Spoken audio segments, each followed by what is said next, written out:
بعد اجتياحها في الآونة الأخيرة السواحل الجزائرية، حذرت المصالح المختصة في صيد الأسماك بتبرقة الصيادين والمواطنين من استهلاك سمكة الأرنب السامة، سمكة تتسبب في وفاة سريعة لمن يأكلها أو يلمسها.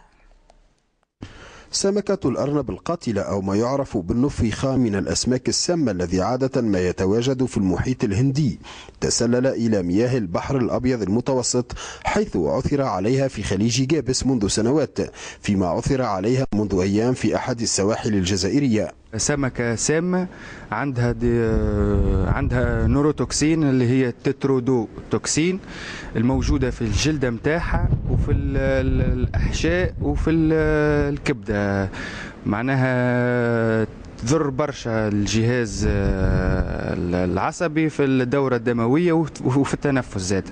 هذه معناها حتى كان نطيبوها السموم تاعها تبقى موجودة.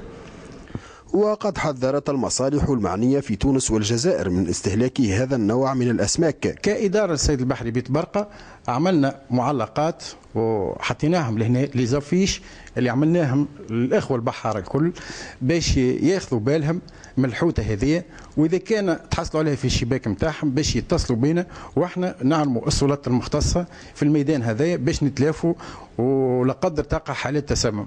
وترجح المصالح المختصة أن تواجد سمكة الأرنب القاتلة في البحر الأبيض المتوسط يعود إلى التغيرات المناخية في العالم، محذرين الصيادين والمواطنين من استهلاكها.